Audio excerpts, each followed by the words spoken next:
On target. So I'm your host, Kelvin Daly, and I thank you for joining us once again. Join the conversation. I looked at it on Facebook and I read the speech and I'm trying to find out what is the commitment to renal failure in Nevis, and I'm yet to find it. Be a part of the debate. What he needs to do is to allow the people to do their work in accordance with the relevant legislation, and he must not overreach, because when he makes those suggestions, he is in a sense misleading the population here. Speak your mind. Defend your country. Call in. Numbers to call: 869-669-7312. That's 869-669-7312 or 917-460-2187. That's 917-460-2187. On target here on 2020 Vision Radio every Saturday from 1 to 3 p.m. On target. Be a part of it.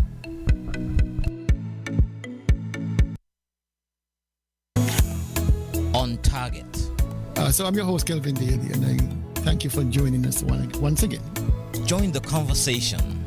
I looked at it on Facebook and I read the speech and I'm trying to find out what is the commitment to renal failure in Nevis, and I'm yet to find it. Be a part of the debate. What he needs to do is to allow the people to do their work in accordance with the relevant legislation, and he must not overreach, because when he makes those suggestions, he is in a sense misleading the population here. Speak your mind. Defend your country. Call in.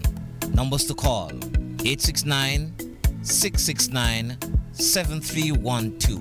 That's 869-669-7312 or 917-460-2187. That's 917-460-2187. On target here on 2020 Vision Radio every Saturday from 1 to 3 p.m.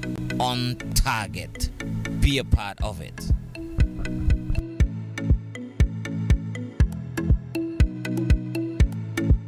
The views and opinions expressed on this program are strictly those of the participants and do not represent those of 2020visionradio.com or its advertisers.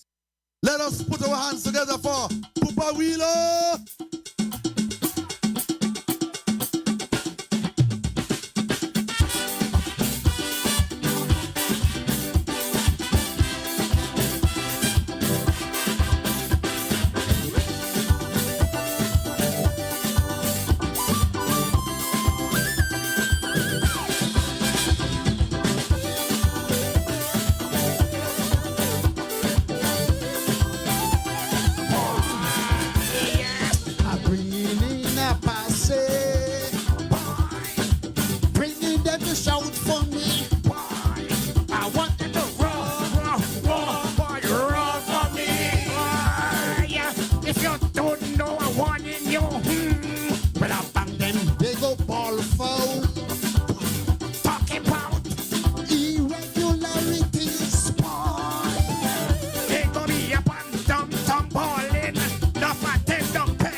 Suicide bomber, bringing them to shout for me.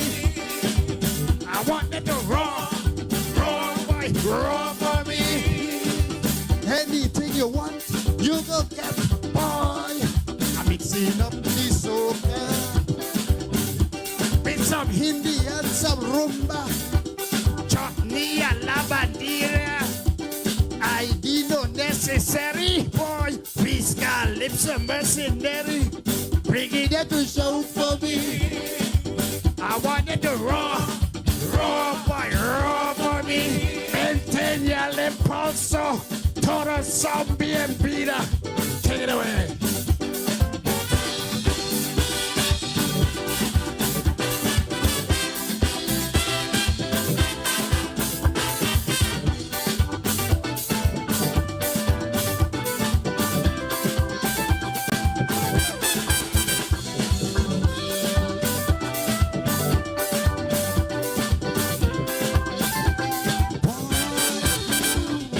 Local fans decreasing. Why? By the numbers they keep dropping. Nobody don't shout no more like they used to shout before. Why? These grunting fans they crumbling about promise songs. Fail on delivering. Start song and can't finish it. It's standard English, singing stupidness, nonsense. Why don't you sing a song and dance again? Tell me what happened to me fair share when the money disappear. Ooh yeah, boy. Stuart Tiffin question here. Bringing them to shout for me. I wanted to roll, boy, roll. Complex. Yes, if they don't call me king, boy, I don't really like the doctor. Placing their campus suicide bomber. Bringing them to show for me. I wanted to roll, boy, roll for me. I'm gonna be mashing up the complex. Yes, if they don't call me king. Doctor, placing your campus suicide bomber. Boy, bringing them to shout for me. I wanted to roar, boy, roar for me. Anything you want, you go get. Boy, I'm mixing up the soca with some Hindi and some rumba, chutney and lavandera. I didn't know necessary. Boy, we got lips of mercenary. Bringing them to shout for me. I wanted to roar, boy, roar for me. Maintain impulso, total zombie and beater. Boy, take it away.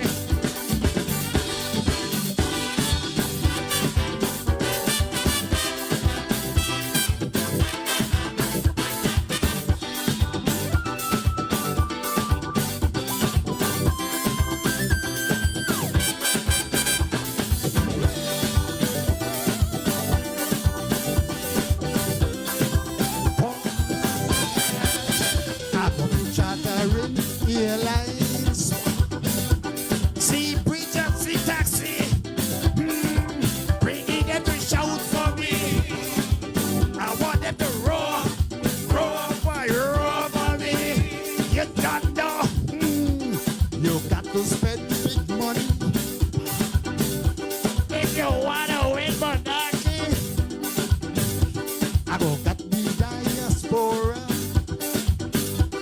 420 in my corner, boy, share the life, boy. Press like, subscribe, sharing. All here the diaspora's king. Your king go be knocking down your airport, knocking down Brooklyn, down hospital walls. Boy, training geothermal. Let the Jewish people sing the song. These Hebrew boys don't understand. Begging them to shout for me. I want to roar, boy, roar for me. I'll be rocking down the complex. Yes, if they don't throw me king, do it like the doctor, president, campus, suicide bomber. Bringing them to shout for me. I wanted to roar, boy, roar for me. Anything you want, you go get. Yes, I'm mixing up the soca with some Hindi and some rumba. chutney a la bandera. ID no necessary.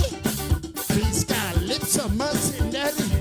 Boy, bring it to the show for me. I want it raw for me. Vente el impulso. Corazón bien mira. Kick the momentum. Everybody is welcome. Thank you.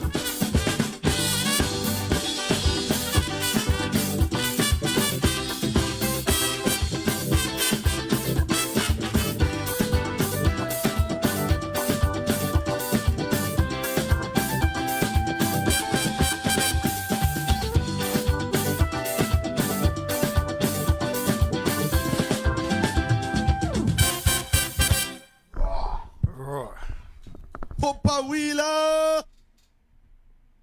Good afternoon, and welcome to another edition of On Target. And as usual, on a Saturday afternoon, I'm your host, Kelvin Daly. And sitting in with me as my co-host already on seat is the man himself, Henry Daniel, former parliamentarian for Nevis 2, St. John's. And I think one of the best guys around. And I guess, it's unfortunate that people don't recognize goodness. But that it is me. Let me say good afternoon to all those who have joined us on a overcast, rainy Saturday here on Nevis, downtown Charlestown. It's raining practically every part of the island. Not any sustained showers, just some scattered showers, and fairly gusty winds. Those of us who are mariners, be careful out there. The water is choppy on the outside, coming out of the south. And it's due to a cold front coming from the north in America, heading down to the Bahamas, Cuba, Jamaica, etc., etc. And so be careful out there if you are small boat, small craft. Stay in port if you have to, and if you must. All right, let me say good afternoon to those on the FM dial, those on the YouTube, Twitch, and of course those who are joining us on the Facebook feed. Good afternoon to each and every one of you. Good afternoon, Henry Daniel. How are you, sir? Good afternoon, Dr. Daly. We every week now we have to go to some kind of funeral or something. So we was just at the funeral of a very good man, Clayton Lincoln Cornelius, just finished. A very, very large turnout. Something about these guys, Kelly. It's the little quiet people like him.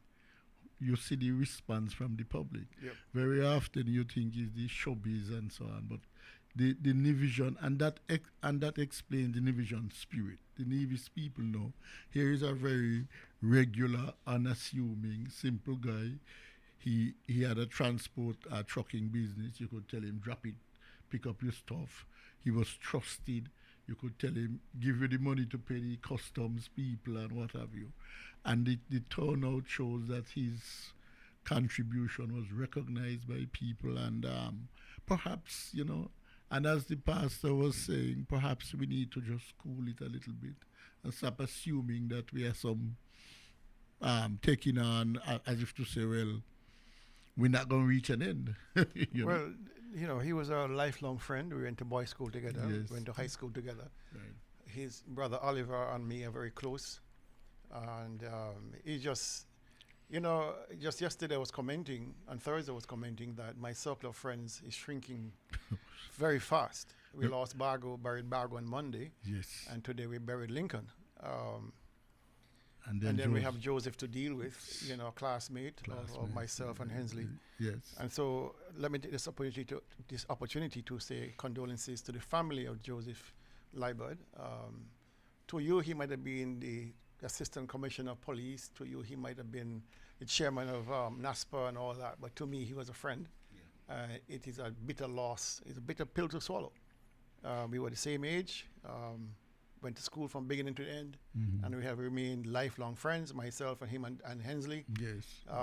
When you see us together, the Three Musketeers, it's just, it's just a difficult first beginning of the year, put it this way. We have lost three good friends in very quick succession. But the service today for Lincoln was exceptional. I enjoyed it. The singing was marvelous. The tributes were marvelous. We, of course, in the NRP St. Paul's, group, and the NRP executive rendered a song on his behalf, on the family's behalf, at their request. You know, he was a soldier of the NRP, very quiet, unassuming soldier, but he worked, and he was diligent, and you never had to wonder where Lincoln stood. So we will, of course, regret his loss, and the loss to his family, of course. Yeah. Let me also join in extending condolences to Joseph's family. We walked from Charleston to home. We walked to school in the 70s, and then when the school bus came in 1973, we used to get up 6 o'clock, 5 o'clock in the morning to be able to catch it when it leaves the police station in Gingerland. So those were the days. And I was telling a friend of mine yesterday that I remember the first time I saw somebody eat fungi for breakfast was Joseph.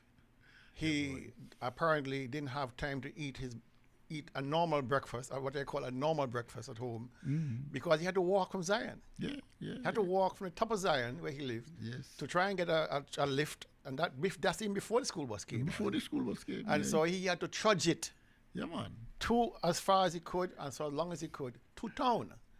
And that was remarkable. And I remember him coming to, having, I guess, got up late or missed the transport or something, and so he was famished. He was hungry, and he had this bowl in his desk. He had his bowl. Now we shared a desk side by side throughout, right? Okay. And he was there pinching off this cornmeal, and this cornmeal had what you call a jacket on it.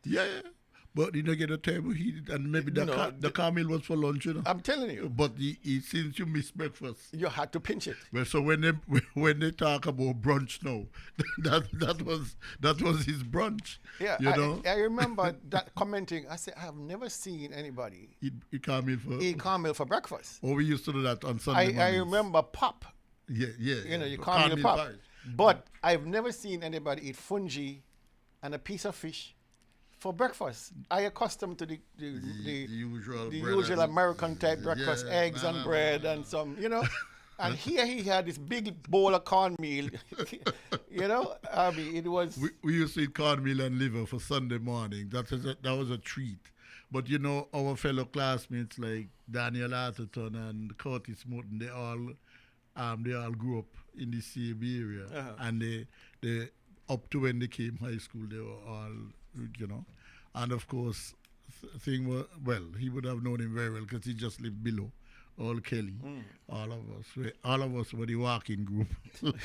Well, let me say, before we get too long in the truth, let me say good afternoon to those who made podium today. Yes. Jesse Taylor has got back his mojo. He's first on the board today. Loretta Clark-Queely up there in the great state of Florida. She is second, followed very closely by Old Joseph and Jessica Lewis down there in St. Thomas. And then we had, who else we had? We had Paul Pemberton, sorry. Yeah, Paul Pemberton. And then we had Yason Tafari is with us. And we have Pearl Francis, Adele McClendon, Gemini Nisbet over there in St. James. Did I say Pearl Francis? I did. All right, so we have quite a bit of persons already locked in and tuned Gemini is on the board already? Gemini is present in the house. We have Frankie Lawrence in the house. We have, who else we have? Gemini is enjoying the summer down here. Oh, definitely. Away from that cold in the U.S. Yeah, Frankie Lawrence is here. Gina Tyson. And Gina Tyson is, there's Charles is listening today. How are you, Charles? How's the fishing down there in St. Croix? Charles is an apprentice fisherman like myself. So apprentice? Nah, man, you guys. After 5 years, you're a professional. You're professional. You're professional. Okay. And who? You guys could go out there and bring in the fish when people they look like the fish them out there waiting for you. Evan Jeffers in the great UK is in the house. Oh yeah. And who else do we have? We have Marith Williams is in the house. Good afternoon, Marith. Oh, Lord. We used to walk home from school, with the bus drop us off. I hope you didn't try nothing, Boy. At least I did. Okay, Marith, I ain't talking nothing like that. No, Marith, those were the days when boys and girls were boys and girls. else we have? Olivia David is in the house. Good afternoon, Olivia. How are you? Yes, yes. Cecile Hobson, the regular visit. Oh, yes. Thank you for coming on your Saturday afternoon, Cecile. And who else we have? Myrna Davis. Mona from Lizzie's daughter. Yeah. Yeah. Myrna Davis. Mona. Yeah. From Brown Hill. Yes. Good Lizzie's afternoon, daughter. Myrna. Yeah. Thaddeus Dupoisson is in the house. Yeah. And Ja Herbalist is in the house. Good afternoon. And Full Joy, the nice weather. Okay. Okay. All right. I like that. Celia Heiliger is in the house. Good afternoon, Celia. Yes, yes. And she's listening from Sandy Point instead of the UK. Yes. Well, yes, welcome yeah, home. Yeah. Welcome home. I hope you're having a blast with your family and your friends. Welcome home. You come at a good time. And who else do we have? We have Ormaine Farrell. Bumpy Moving is in the house. Blessed Saturday. From Lorette Wharton. Thank you, my dear. I hope you're doing well. And who else do we have? We have, that's about it? I think so. All right, let's get started here.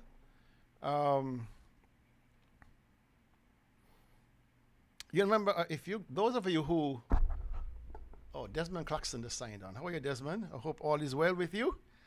And good afternoon. You know that Desmond Claxton is King Chubby? Yes. Yes. I learned that recently. Yeah, I find he must put in Desmond and put Chubby. So people know who exactly it is. People know who but as usual, he has always been an undercover. Okay, so he wants to remain undercover. Yes, so yes, you wouldn't. You would know. Yeah. Tinny Percival. Who is that? Tinny Percival. That's a name I don't remember that name. Tinny Percival. Tinny Percival? No, I don't know. And that person says greetings. We are family here, Tinny. So if you are joining us for the first time or you're now coming onto the Facebook feed, let us know who you are, where you're from, and who your family is, so we can register you in the class. All right. You look younger, boy. Tulu just walked into the studio. You look younger. Maybe you need to go to hospital to look younger. He look younger. He was on vacation. He was on vacation. You look younger. Courtesy Alexandria Hospital. No, you look younger. The nurses then fix you up there? No, he had good food. Some soup and dumplings and things like that. Oh, okay. So when you want to look good, you go to the hospital. Okay. Beginning off, on Thursday evening, we spoke about the fact that the government is asking, the education department is asking students or the schools to contribute $300 towards the mini Olympics, the inter-primary activity, the major activity for the year. And so, that didn't sit well with me on Thursday evening. Surprisingly, yesterday I saw a post from the Premier of Nevis, and he posted and asking persons to support a fundraiser by his alma mater, Ivor Waters Primary School, there at the junction of the main road and the Brown Hill Road. And the children and teachers were there trying to fundraise for sporting activities. Selling chicken. Selling chicken, barbecue chicken. Yeah, I saw that. And the Premier is asking people to go to support. And I have no difficulty with that. But without him saying people should go, people traditionally support these activities of our young people to fundraise. But what's stuck in my craw is the gall that he has to be soliciting $300 from the school, from the money they're raising from the sale of chicken, the barbecue chicken on Friday. I mean, you can't get much lower than this. If I was him, I would have passed, give them $100 in the plate, don't eat nothing, just drive along. Because it is so condescending, so hypocritical, that you are promoting a funding activity by a school that you're turning around to tax $300 from. I just have no words. Does this guy have a conscience? No, it's the contempt he has for people. The scripture speaks about that there are persons whose conscience is seared with a hot iron. He's basically saying that there are people who are living with consciences that are dead. And I have convinced myself a long time ago that this is an individual who does not have a conscience.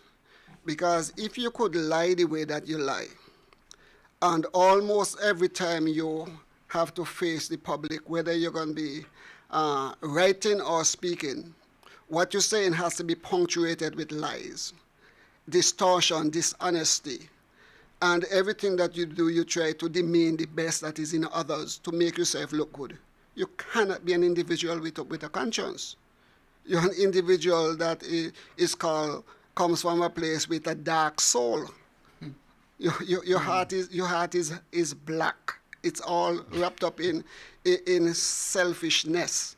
Now, I didn't see his post, but I passed there, and I saw the teachers are there who were passing, asked somebody, what's going on here? They said the school is raising funds. I said, okay, let me pull up. The school is raising funds. I'm going to support the school. And I bought 2 of their packages, one for me, one for somebody else, because I'm contributing to the school. But for the leader of the country to saddle the schools with a $300 penalty for an institution that our taxpayers are paying for, we're already contributing to it. We know that what they promised they did not deliver. We know that there a substantial amount of cost overrun, whatever it is. But then you're taxing me twice. But I agree with Kel. Every school in this country has local support. We don't need no additional, we don't need no prompting from the Premier to do anything. For his alma mater. Right. No, but people not normally go and support schools, children, especially primary schools and preschools and so. But what is more interesting here? You are saying people must go on and support the school, and then you take it for you. Then you take it from them. Take it from them. No. But then he wanted to do something. Encourage people to support all the schools, not just your alma mater. But the whole reason what you want it for. Yeah, but the message is one of conflict. For me, it's one of conflict, because you are saying on one hand, support the schools in their fundraising for sporting activities, and then on the other hand, you're taking the same money. That's what I'm saying. Through a fee, a tax on the schools of $300 for the inter-primary participation. I mean, it's just confounding how any one person can be so out of touch, so out of step with the normal course of people's lives, that you don't see a conflict, you don't see a kind of hypocrisy attached to it all. I mean, it is really amazing. And I never thought, anybody could sing the Lord and he has sung. But this is really low. You're taking more than that, Dr. Daly, because over the years, the Ministry of Education provide whatever tent they provides for the school. I understand that on top of that $300 you're asking, you're saying to the schools that you have to find your own tent for your own covering. Mm-hmm. So then the school has to have additional funding for tents. Because they have to rent them. So why are you taking away from them? Anyway. Okay? So no matter what you're doing, you're squeezing the schools. Loretta Clark clearly saying Mark don't have a soul. I believe that. I believe something went wrong somewhere in his upbringing, because I knew his mother, a beautiful soul. Beautiful. I can't imagine she would raise such a monster. I mean, something went wrong. Maybe Lord Acton's was the truth.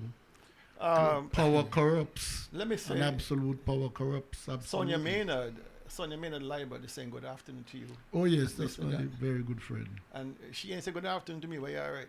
Okay. Yeah, right. You're different. Membership has its privileges. Okay. And I want it now, so it's all right. I will tell her to send no bother. No, you come in second. Tinny Percival is reporting back. He's saying, think it's former footballer. So welcome. Oh, yes. Tinny. Oh, yeah. Former footballer. Yeah.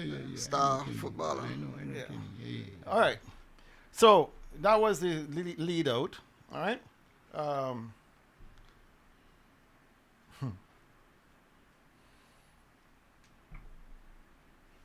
So, we have basically one big story. And I don't even know where to begin because it's so big. And I want you to pay special attention to what I'm about to tell you because you might or might not have heard it before. But I want you to pay special attention to the timelines I'm going to share with you and the information I'm going to share with you. So, on Thursday this week, January 18th, we were advised that by a post by Tulu's daughter, Yolanda, that Senator Nisbet had made a statement regarding the reception or the fact that they received the quantity survey from the medical design consultants out of Jacksonville, Florida. All right? And let me say this. I had somebody check to see whether the Premier had made any comments on his Facebook post. I personally checked to see whether the Newsline mentioned anything about the receipt of this quantity survey. I personally checked to see whether any of the other ministers made any comment on their Facebook posts or any statements whatsoever to the press or on the radio. I found none. The only comment on this quantity survey was done by the Minister of Health, Ms. Nisbet, Senator Nisbet. Mm-hmm. I find it, gentlemen, very strange that a document of this import, of this significance, that the Premier has not made one iota of comment on it, has not signaled its reception, has not signaled anything about its content or the way forward now that it has been received. Mm-hmm. I find it singularly interesting that he has not done any of that and simply has put it or allowed the young senator to take full measure of this document, which he said has now been passed to the project manager, Mr. Billy Claxton. Let's begin there. Gentlemen, why do you think the Premier has not owned this document? Well, here why. This hospital, it could be, I am creating a scenario. I have been struggling with this hospital thing. I get in blows left, right, and center. Let somebody else get some blows now. So let me pass it on to somebody else. That's not plausible deniability. Plausible deniability. And then when I go, if I go to a press conference, I could say, and somebody who is sharpened by our work here would say, could we get some details of the quantity survey, what the cost is like, and so on and so on, and when can we get a timeline for when this will be done? Oh, I'll have to speak to I have made sure that the junior minister is now of health is responsible. So I can assure you that at the next meeting, next press conference, I will give you some information. Next press conference come, and there were some delays in preparing the information, so we go and stretch out the thing again. The ruler, he's a ruler, not a leader. Leaders take responsibility. Rulers deflect and blame. We could surmise from what he said recently that I have stopped announcing projects because everything that I've announced has basically failed. He has now trying to deflect attention and blame from him after taking all the blame for all of these years, and he's passing it on the line. Anything to do with the hospital from here on in, talk to the minister responsible. Because it only makes sense. Because whenever he's asked question, he does not have an appropriate answer. He keeps saying, well, I do not have the details, I think. So now you put it back on the minister. The minister cannot say, I do not have the details. And most importantly, Dr. Daly, is this. Remember, the minister will not be at the press conference. But the thing about it is, this. I mean, I accept the fact that there is a distance game he's playing. You know, this idea of plausible deniability, that he has reception of the document, of the receipt of the document, and it's in the hands of the junior minister and or the project manager, and therefore until he gets sight of it, then he can't comment or make any announcements. But he is the premier. The buck stops with him. Whether he wants to distance himself from this document or not, the intimacy between him and the document and the hospital is indivisible. Yeah. There's no sunlight between him and the hospital. He has been the chief spokesman on this. He has not allowed his junior minister up until now to say anything about the hospital project. The one comment she made of significance in the House was a big flop in December. And so he's now trying to distance himself from this whole idea of the hospital expansion. Now, it's not going to work. It will not work because you were there from 2017 with the inception of the project, actually 2014, but it actually ground broke in 2017, until now. All right? His government is the one who contracted with Spencer Brand of Brand Architectural Services to do the initial drawing. All right? But here's some things you guys probably don't know. All right?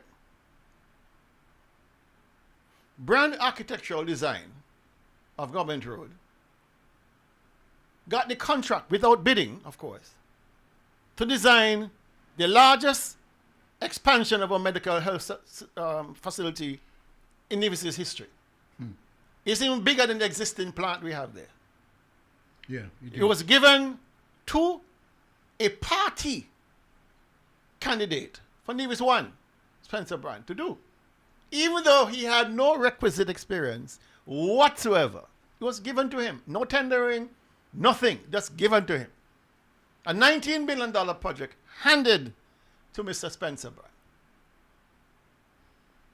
Did you know, gentlemen, that Mr. Brand, according to information that reached me, hired or subcontracted a electrical engineering firm out of Puerto Rico to do the electrical systems for the hospital. A company called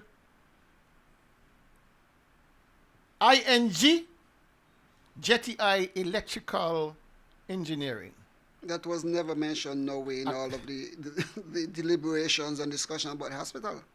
The electrical engineering systems,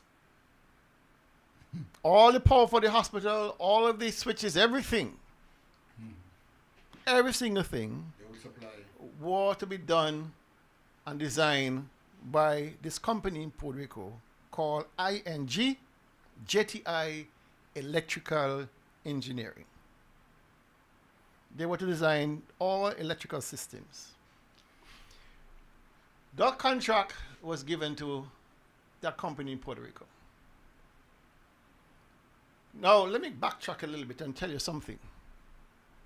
There are 5 major components to an infrastructure development of this type. 5 major.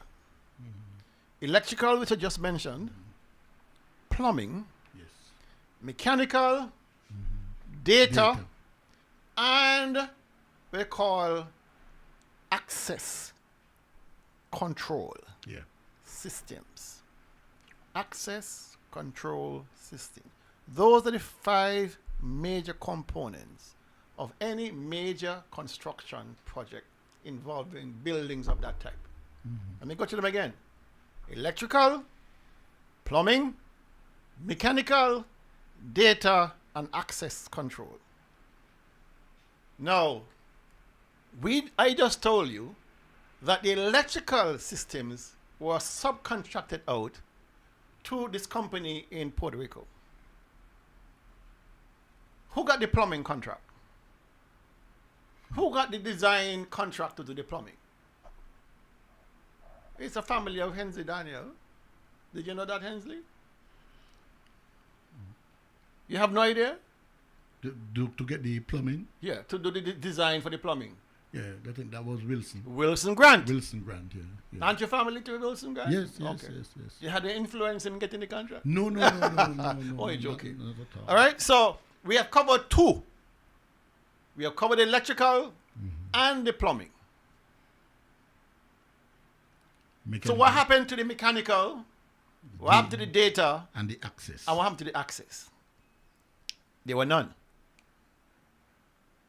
So you're going to do electrical and plumbing, but you're not going to study. The initial conversation, I understand, was that IT, the government's IT department, was thought capable of doing the entire IT installation, which includes the data, of course. So that means laying of the conduits, that means pulling the wire, that means all the access points, everything. I don't know whether people understand what I'm talking about. But IT, these are guys who, of course, are competent. If you tell them, listen, I want a data point here, they can do it. But how can you dare ask them to be installing conduits to put those cables through and do all that heavy lifting? No, and to design the thing. And to design it. These are not designers. No. All right? And so, anyway. God alone knows what we have up there. Here we got. So, after the project ran into difficulties, listen carefully.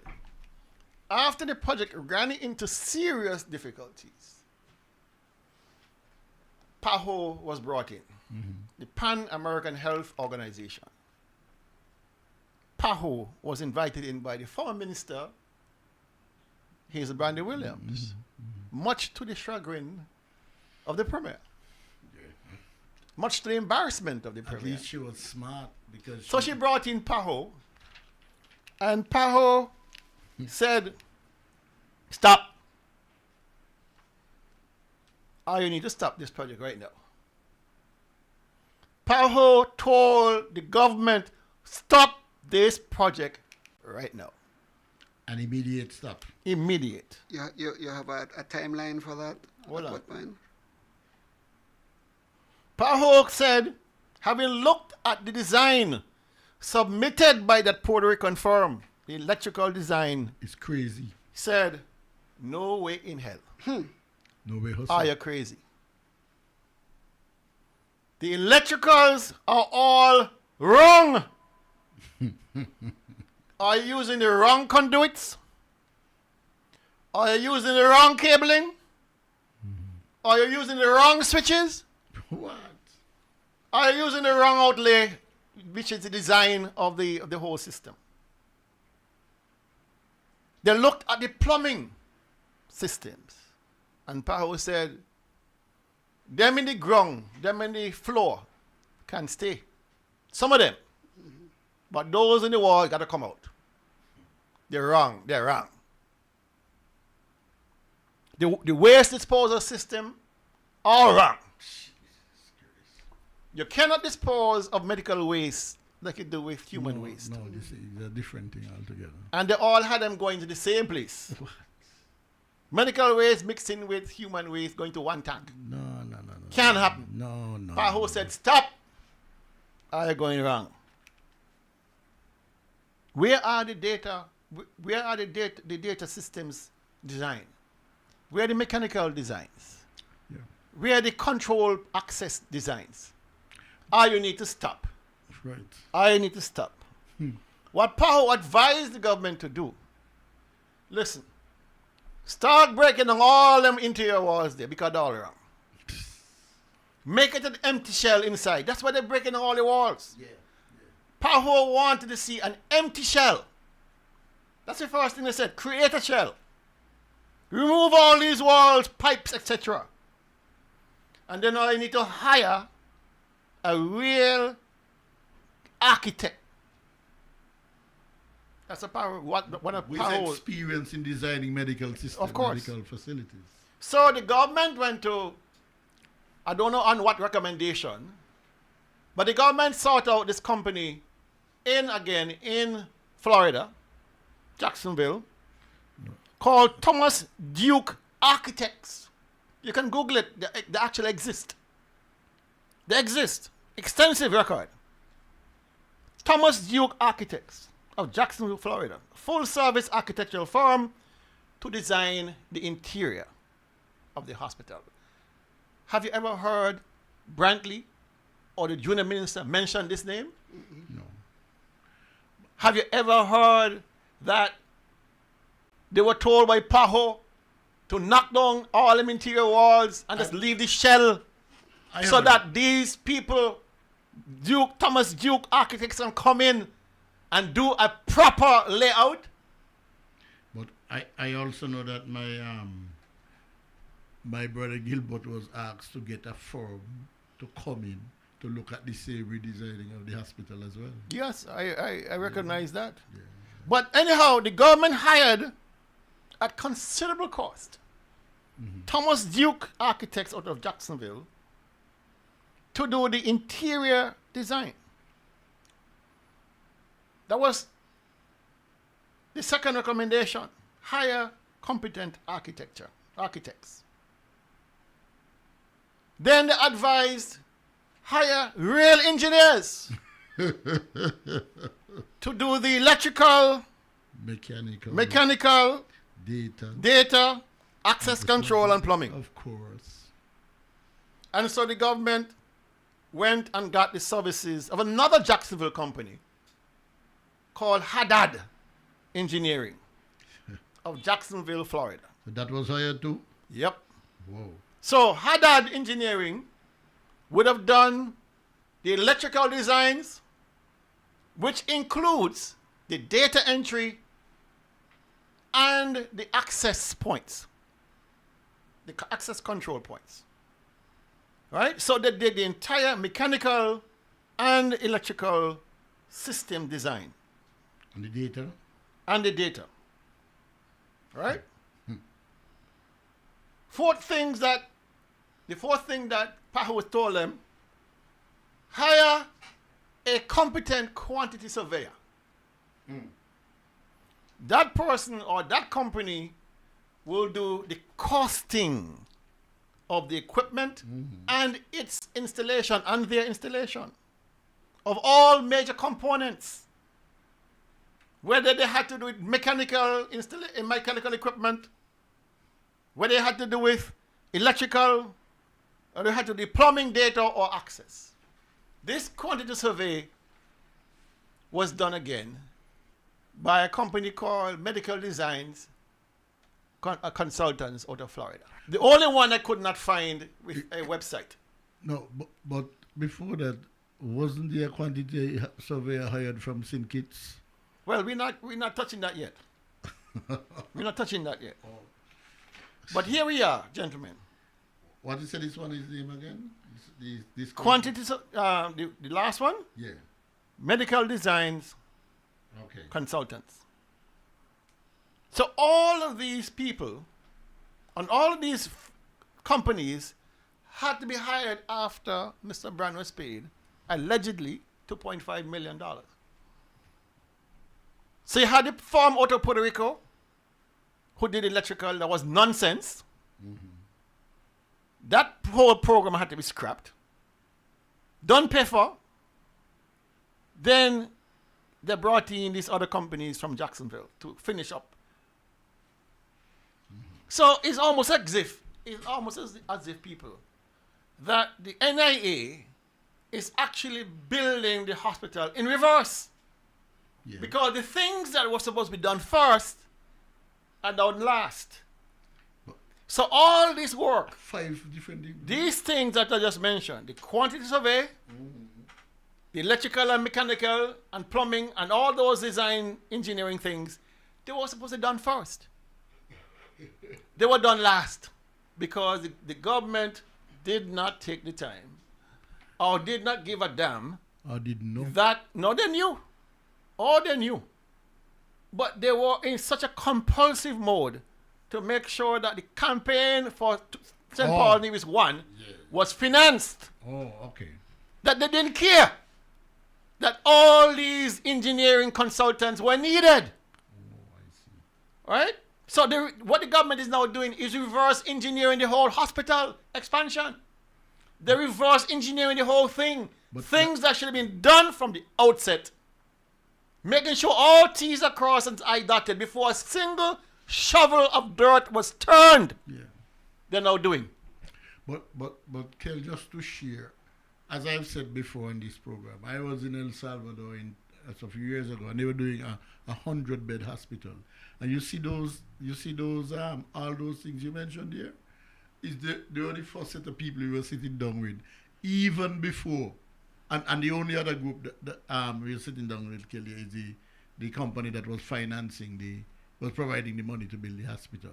But those 5 groups of people there were those are the people with whom you sat for the initial discussions.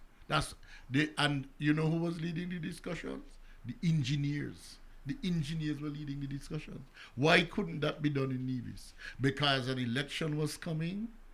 So what you're saying to me, Kelly, is that in 2017, because of an election, Nevis now is saddled with these Bamako death here? Of course. It's more than just the election. It is recklessness on behalf of No, it was of the election. people. The election Yeah, was The election is but, recklessness. but it is recklessness because when you put your own political survival or your own candidate preference above the country or the island on a whole, it has to be absolutely reckless. But that's what we're saying. It's reckless, it's convenience, and it's about ensuring.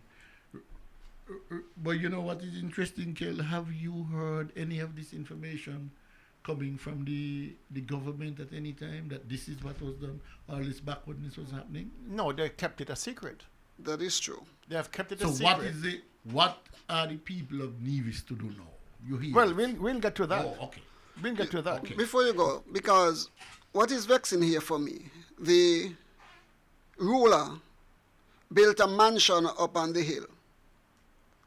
There is no way that ruler went in to build his mansion without having all of these things laid out before him and before his contractor he's going to build. Mm-hmm. He did not start, say, listen, I'm going to bring in a contractor. The contractor start and you add piece and you do this. He had it all laid out. But which bank? Which bank Could give you will have given you any money for you to come to them with an incomplete plan? Which bank would have done that? None. None. But Kel, that's So- not so incomplete. none. That's no plan. So we have a whole lot of complicity in this whole thing. But remember, the federal government financed the first half of the project, you know. Yes. Without seeing anything. Without any recommendation. they were part of the government. They were part of the They government. got a check for $10 million. 10 million. Mobilization and groundbreaking and all these good things. From the SID. Nobody asked a question. So you're saying the Prime Minister and all of those are All reckless? them are reckless and complicit in this white elephant we have up there. Okay. All right? It's a whole cabal of recklessness, a whole cabal of don't care. We need money. This is the way to get the money. And this is what we're going to do to get the money. You understand? And this is who we are going to And this is what we're going to get. No, listen, there is on our books, part of our law, part of our constitution, no, because it's law, that any project of any size, government funds are involved. Tendering. It could be $1. You have to tender it. Yeah. You must establish a tenders board. Mm-hmm.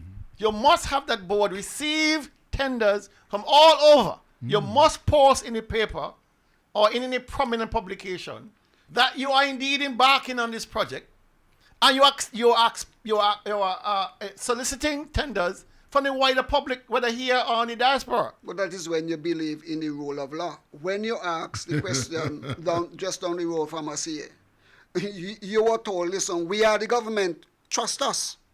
Trust us to do whatever we want to do. Forget about the law, forget about the regulations about tendering. Trust us to do whatever we are doing. So it does not apply to, they do not believe that the law applies to them. Listen. Yeah, but you know what the tendering process does It's not that it's just there on the books, you know. It is to safeguard the public purse. Of course. It is to safeguard the public purse, and it is to say, mark you, the government can... Not only safeguard the public purse, but they take out the biasness and the cronyism and nepotism and from that exercise. The government can choose who it wants, but there must be some rationale for doing it. But the tendering is to make sure that people don't just walk into a ministry and say, hey, Kelly, you're the minister. Give me the job to build a road. And I say, okay, I approve. And so on. But the systems are in place to make sure that the citizens get value for money. That's what Kelly's saying. Because that is what it is. When you look at all of this thing here coming from back to front, it means, Kelly, that we have spent all of this money. We are paying reverse engineering. Mm-hmm. That is what I'm saying. We have paid up front for what should have been complete drawings. Complete engineering drawings. We paid up front for that. And the kind of money that I'm hearing that we paid, $2.5 million. That's the kind of money I'm talking about. Out of a $19 million project, you're taking $2.5 million to pay for what should have been complete engineering drawings.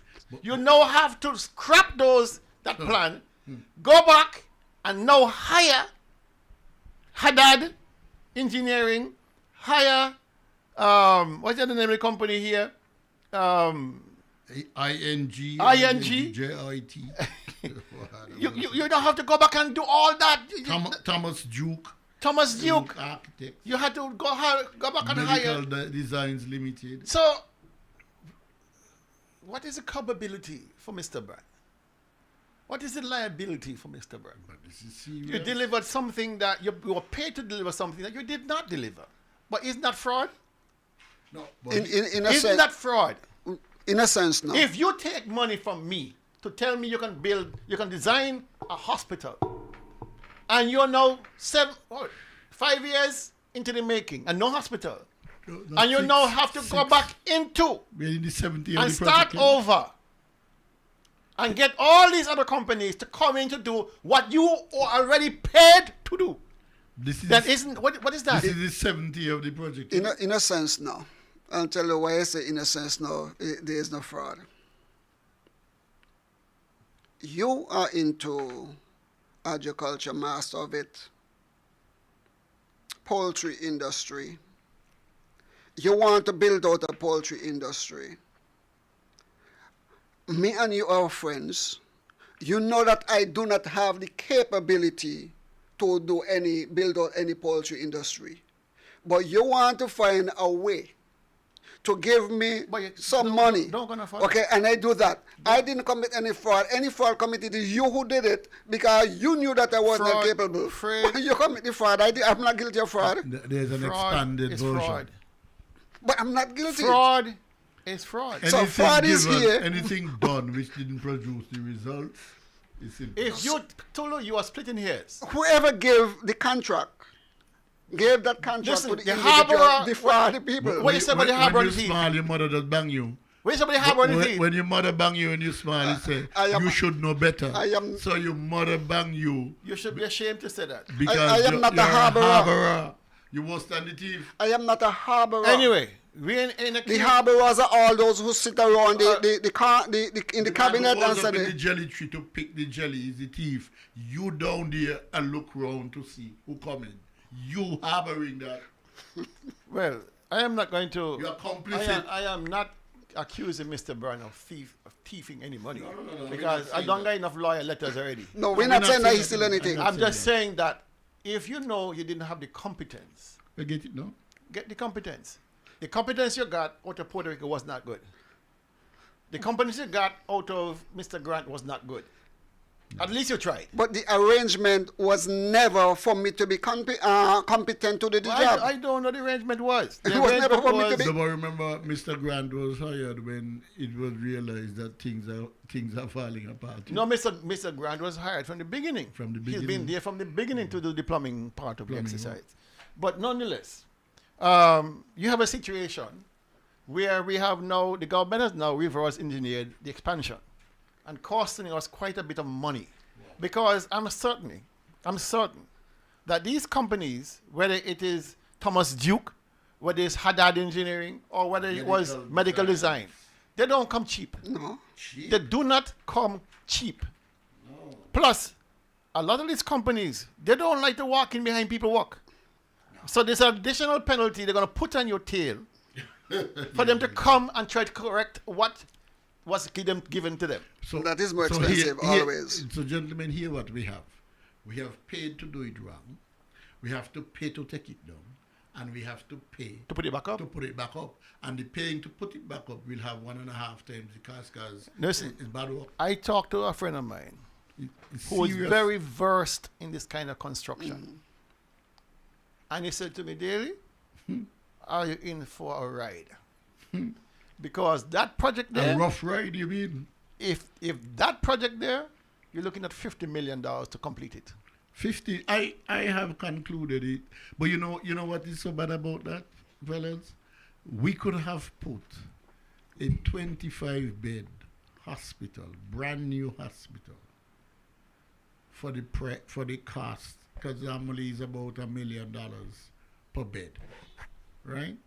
And so but like you need to say 1.5. So we're gonna spend $40 million, say, and gotten a brand new state-of-the-art 25-bed hospital, because the hospital is 52 beds and the occupancy rate is just about 50% all the time. If your motive primarily is to do that and give the people that, you'll accomplish it. But your motive primarily is, let me see how we can get some money to funnel here, there, and there. That is the way it starts. And so we're going to do this. That is why we're in the position that we're in, because the motive was bad in the first place. Remember, the project was started out, was supposed to be less than $10 million. Yeah. And then it moved up to $14 million, then $18 million, and $19 million. What people need to realize, every time the project extends in cost, the fees to the architect goes up. But also I listened to part of the article by Yolanda Weeks.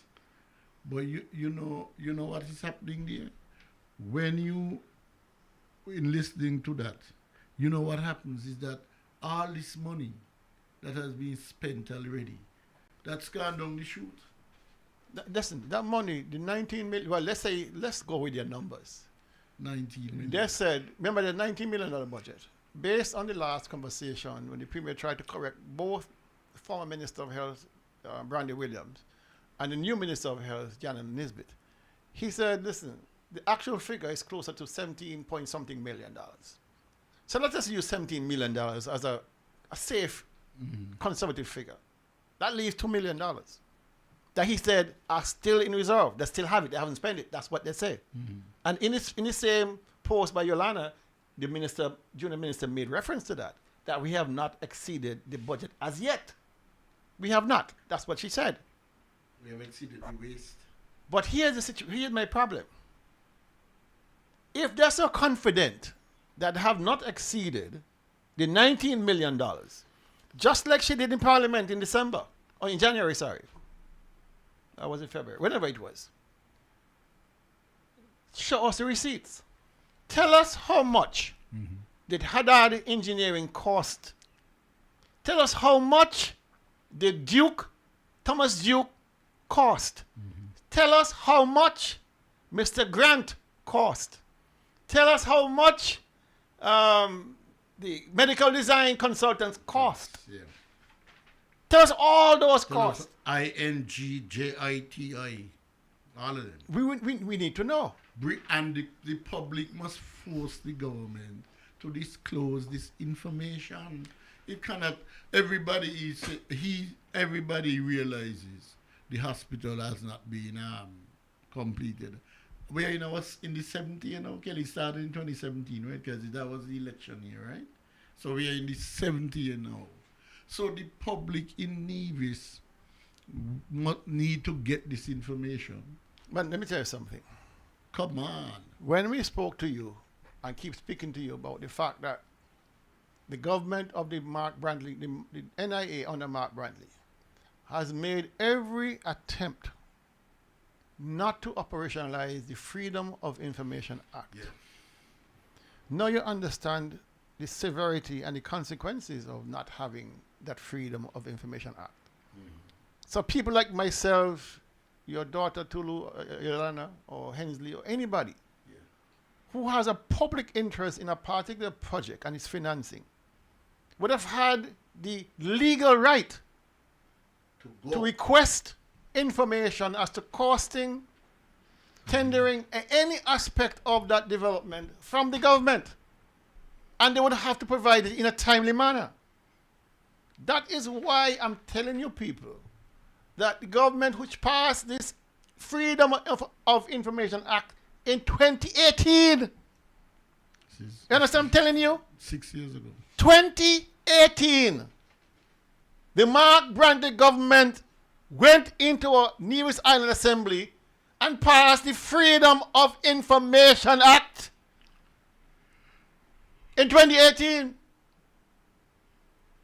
And their claim to fame was that they want to make sure that the Nevisian public would have access to information, that they are transparent and accountable to the people of Nevis. That law was gazetted, but it has not been operationalized because the Premier says he cannot at this point find or identify a person within each ministry to be the conduits of this flow of information to the public. Come on. All you have to do is assign somebody in the various ministries. Listen. If you want to do it, look, if you want to get something done, you set out to do it and you remove all the roadblocks. Let me tell you something. I mean? That's not an excuse. It was never intended for the people of this country to receive the information. Okay. It was a cover-up to say, listen, hey, we have the law in place, but you have the law in place and you do not have no police to police the law. It makes no sense. Now, I said it before and I said again, if I want to hide, but at the same time, I want to give the public the impression that I'm in the open, I create the law. But I make sure that I do not put anybody there to police the law so I could get away. If I have something to hide, what am I going to put for me to go to jail? Well, we are learning from Panda. Was it Panda? Maybe you're right because you learn in public policy that the test of a law, can you trust it in the hand of the enemy or with the opposition? But that is where it should be tested. But of course that's where it should be tested. And if you if the police shows up by your house tonight, tomorrow morning, you walk down to the gate and say, "Can I help you?" But if you know you have something, you involved in something with the police, even when the police don't even see you, you're running. You know? The police show up at your gate, you jump over the fence and you're gone. Because you know there is something wrong. The police don't have to show up at the gate. You just see the police passing, they start running. Because you believe they're coming for you. It is when you have to be man enough and mature enough in government to put a law in place and make it available to the public and let you stand the test of time. When you hear, and I wish I had a recording of him, how many times he repeated that this is a government of transparency. He loves to say that. We have nothing to hide. We are a government of fairness and accountability and transparency. But look at all of these things here. Yet, the one piece of legislation that will prove beyond any doubt that this is a government of accountability and transparency is to put some legs on the Freedom of Information Act. Let us get access to the information that you are trying to hide. I mean, that's a test. That's a true test. But then if you have any organization that is led by a liar, a deceiver, a distorter, can you get anything out of that with integrity? But I would want people who like to pretend that they have the moral compass of this country at the best, at heart. And I know I come down hard at times on the clergy but I come down hard for a reason. they are supposed to be at the vanguard of these matters. Not everything can be legislated in law. And therefore, you must have a moral and ethical compass within the society if the society, to move the society is to be, cogent and representative and responsible. And those persons who sit in the pulpit every Sunday and tell you about somebody gets swallowed by a whale. I mean, I want to hear them ask the question, where is the freedom of information? It's not limited to Christians. It's not limited to persons who go to church. It's all of us. But remember, people are, one of the things you do, Tulu speaks about rulers, one of the things people do is to look impregnable and to look like if you say anything, I could. But they've been demonstrating that. Yeah. Listen, people, I have been talking and talking from the mountaintop, shouting down. Mm-hmm. And I've paid the price. Big time. Daily. Big time. I have paid more than people realize. Daily. Daily. Right? I paid so much, I can't even get a walk. Walk? In Nevis or St. Kitts. Walk? Because daily is not somebody you want to have in your organization. You cause too much trouble. Yeah. But you're not causing trouble. Me not causing trouble. No. You have different divergent views. I reported on the issue of materials being misused and mismanaged and misplaced from housing and land. Oh, you mean stolen? I didn't say that. Oh, I'm asking. Misplaced. I don't understand. Mismanaged. Mismanaged. I only understand one word, buddy. All right. Thiefing. Disappearing. No. And hold on. I reported on that. And the only thing left for them to take from me was the land over there at Catesby. Mm-hmm. Land that I held on to, that I was farming for 20 plus years. They took it away. And they took it overnight and said I was squatting. So I moved. I started investigating what happened in Indian Castle. They sued me. Got me in court. And all this is about is to intimidate you into silence. Yeah. To shut you up. Yeah. To prevent you from being that freedom of information for the people. Like you, I was so to prevent you from being that voice that goes and research things and come back and tell you the truth about what's happening in this country. Well, you know. Not this nonsense about trust the government, not this nonsense about have faith in your government. The raw, unadulterated truth. And that is what they are afraid of. That is why they would do anything to shut me up and shut me down and shut down this radio station. No, because this radio station here is a beacon in the darkness. But, Kel, I have had to deal with, well, of course, being in politics and being in the opposition.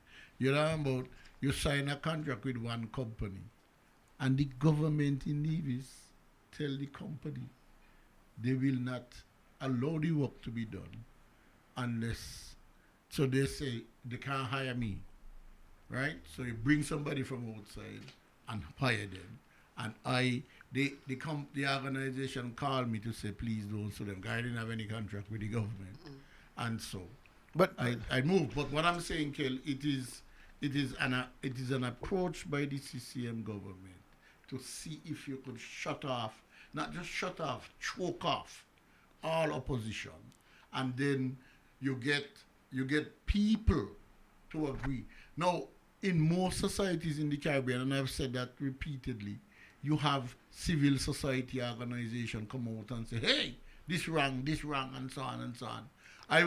When I was a student at Jamaica, the insurance companies put on, after Hurricane Hugo, they decided they come up with something called the average class. So they're going to compensate you based on some average class. You know who led the biggest protest? The church. Samuel Carter, the Catholic head of the Catholic Church, said, look, this is a sin and people must repent. And he, and along with all the other civic organs, but he was at the forefront because he said, you know what he said, Kel? A load of the people that are in my church, so you're telling me that you're robbing the people from my church, they can't be in proper housing, and me must sit down and go preach to them about Jesus and all the other things. He said no, and he came out, and the insurance companies back off. What? And so what the point, the other point they're making, sometimes, the churches and other things, people think that, oh, if they come out, this will happen. They respect the church. The church has an awesome power. There is a awesome power. There's a news anchor in New York by the name of Soledad O'Brien. You ever heard of her? Yes, Soledad, yeah. Soledad.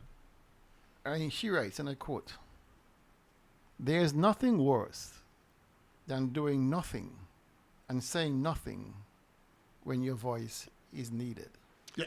Well, and that is true. Hold on, let me repeat it.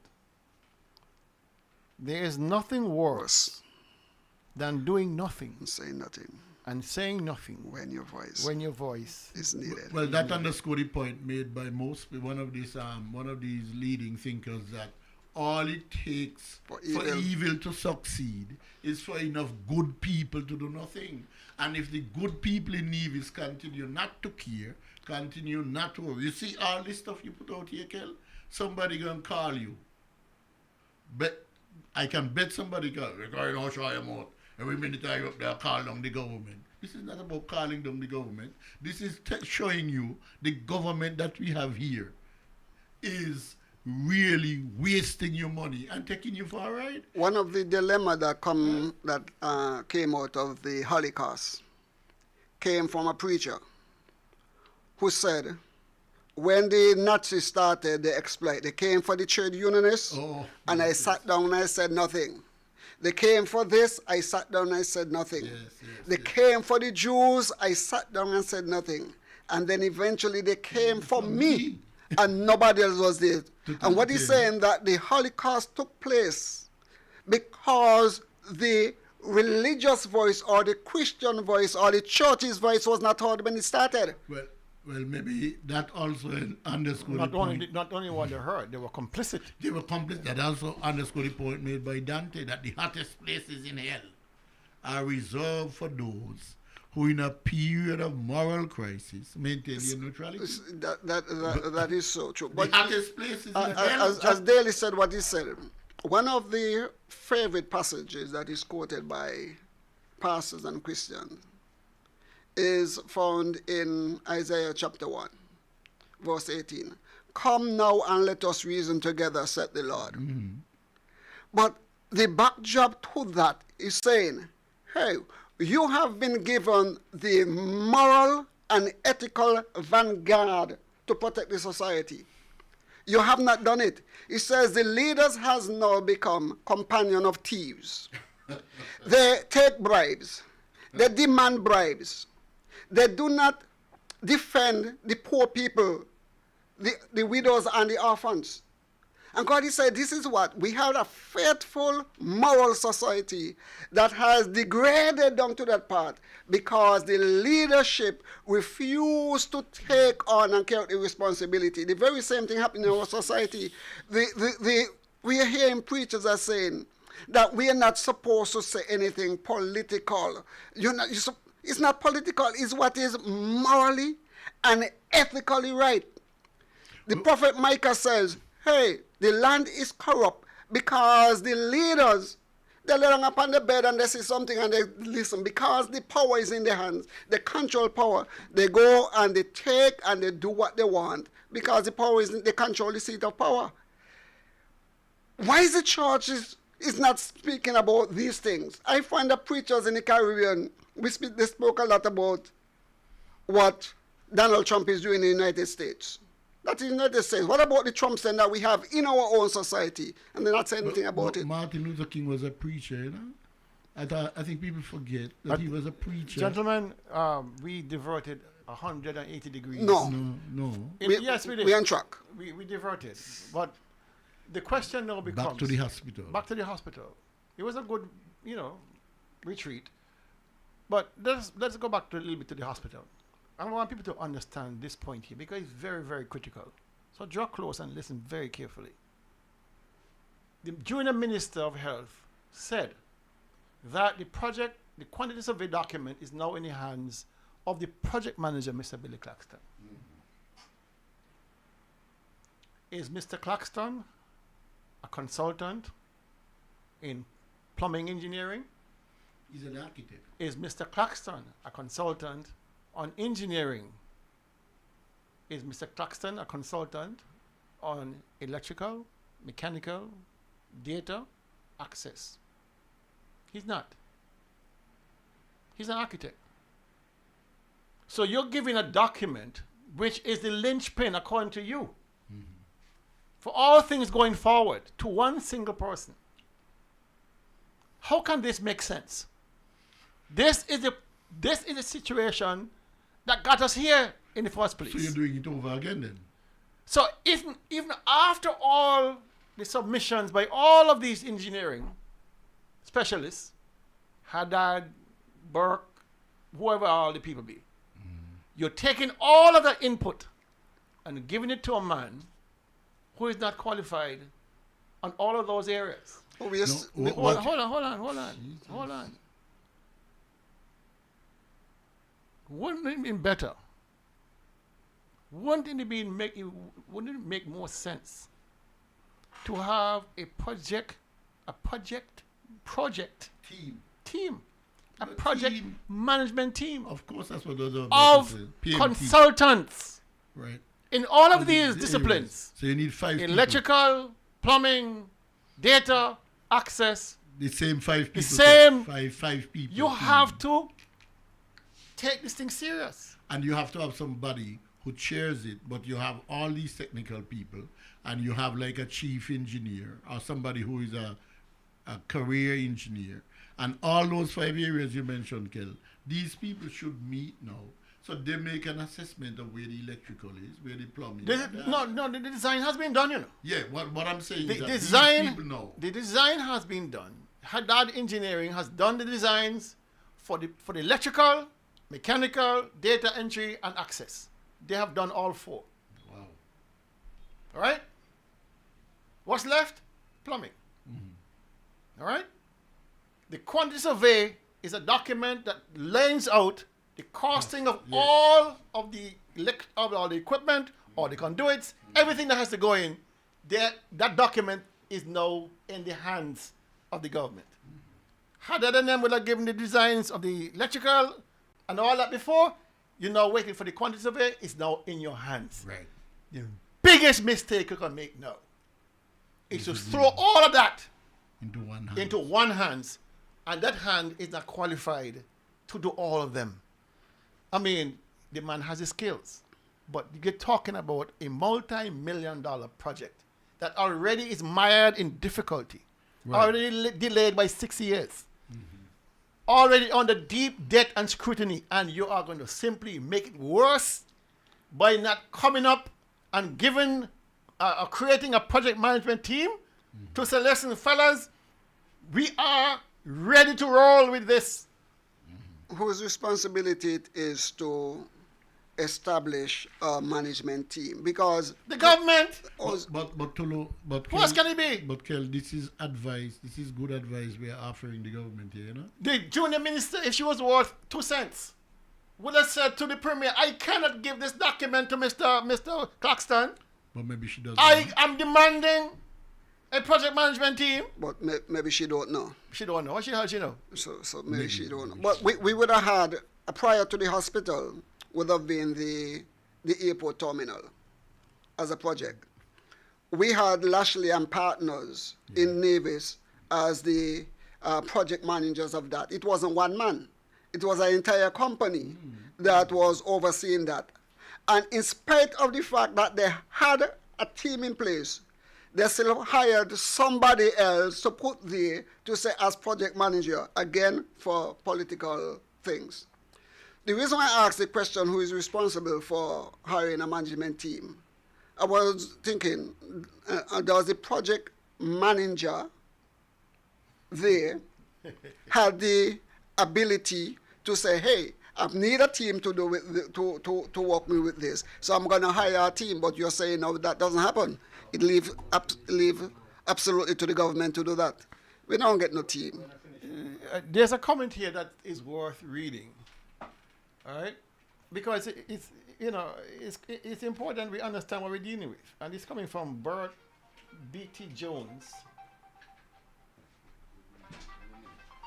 And Bert B.T. Jones saying, well, over in St. Kitts from last week, the guy Big Lice, I call him Big Life, spoke up against corruption and he got fired. Let's take this call. Good afternoon, you're on target. Yeah, good afternoon to the real heavyweight. Good afternoon, sir. How are you? My good friend, Deputy Premier. How are you? He's fine. He just stepped out for I me. was just talking to the man down here, Big Lights, right down here in Port Vente. Okay. Mr. Daly, we want to know, what people between thinkers want to know. If the Prime Minister ever come to Nevis besides coming to Willett King and make himself a puppy show? Yeah, I don't know. He has been to Nevis officially yet. Because when we put these people in office, they feel like we jokey people, and then understand we're frying the sea water.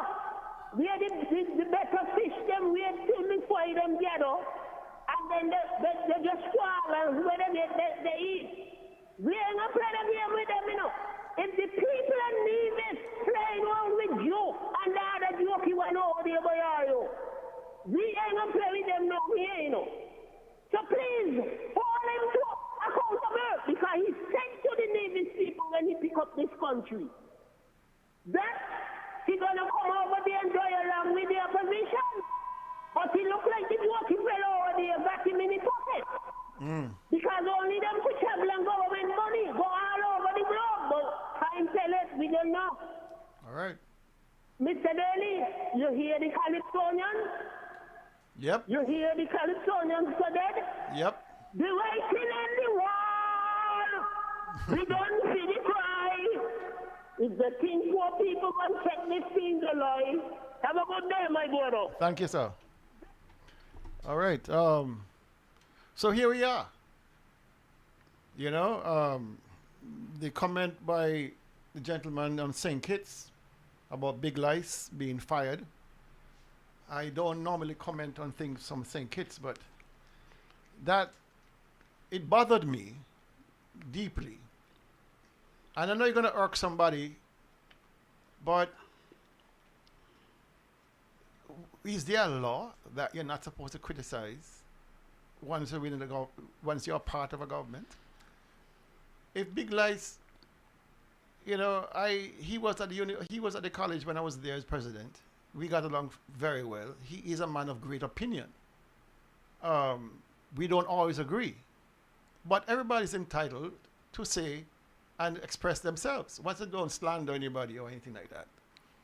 And I didn't agree with the action taken by the Prime Minister. I'm going to tell you that right now. I didn't agree with it. You have now started a fire that is now burning out of control. Commentaries come and go, commentators come and go, and it lasts a week, a day or two, and then it's gone. But now you put the Prime Minister with firing Big Lights, have given it legs. And it's running fast. It's faster than Usain Bolt. I mean, anyway, I'm not going to think it's politics. The thing about it is, person like myself who like to speak truth to power, we are a dying breed, and rather than being protected, we are often maligned and prosecuted. That is so true. Because, let me tell you something, right? The reason I don't want to get involved at all on this matter, because when NRP faced its own demons after the last election, many think it was celebrating. Let them take that, let NRP take that. Some of the same brethren within the labor ranks now, who was celebrating the difficulties and challenges NRP faced, they're now facing their own challenges. What goes around comes around. So my mother always said, when you dig one grave, dig two. The Bible said that. Okay, well it is in the Bible. Maybe she is a lady of the Bible. Yeah, she was a lady of the Bible. And so my sympathies, not to any person, my sympathies is always to the truth. What is the truth? All right? And persons who are purveyors of truth and persons are willing to put themselves in line for truth, I have to respect them. Whether I agree or disagree, I must respect them. And will be attacked. Yeah. It comes in the course. I had my own share of that too, where I, after being prompted by no less than Vance Amry, Mark Brantley, to speak and call upon all Nivision and right-thinking people to get up and rise up and to speak about the ill that is taking place in the country. And when I started, I remembered in 2014, somewhere in January, when I was called by the then minister, Mr. Liebert, who was the Minister of Communication. And when I went to him, he challenged me to stop speaking. And when I asked him if I'm doing anything wrong, he said no. But even though I was not doing anything wrong, he said that I must stop. And he tried to make my life miserable for 2014 because I refused to stop. And by January 2015, I was called into a meeting at Public Works only to be told, I do not know if and when your service will be required. Go through the door. Nothing else. Well, I was not told to go through the door. I was basically, you have to go. You're let go. Simple as that. Because I dare to speak the truth, and not that I said something that was wrong, because the minister said to me I was not wrong, I was not saying anything wrong, I was not doing anything wrong. But because I was criticizing the government, and not some of the government, but members of the government, because I could recall that I have documents at home that was given to me by the now Premier of Nevis for me to go after Joseph Parry as the Premier and criticize him on radio. I know I was prompted by him to go after Vance Amry when I was criticizing Vance Amry. But then because I criticized them for what they were doing and they were doing wrong, I became a victim of termination of employment without any notice. But I had to sign a document with them that if I'm going to leave the department, I have to give them notice, but they give me none. And so I understand from a biblical perspective daily that all who dare to stand up and speak the truth and speak out against injustice, we are few and we're going to be victimized. And if you are not strong to do it, then you will not do it.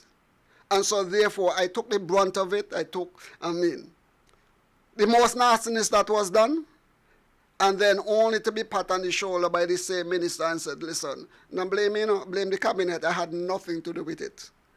The engineer. So we know what it is. What Big Lice is going through, again, you have your war to fight. All I'm saying to you, if you know that what you said was the truth, you have nothing to worry about, because that's the same thing I had. I have the very same letter came to me.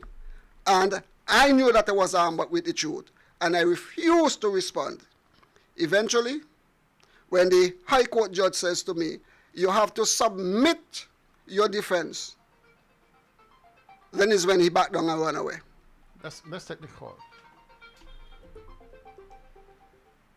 Good afternoon, you're on target. Yes, good afternoon again. Tulo, may I know you're the victim of the system, boy? I get that in 2006, down here and the port.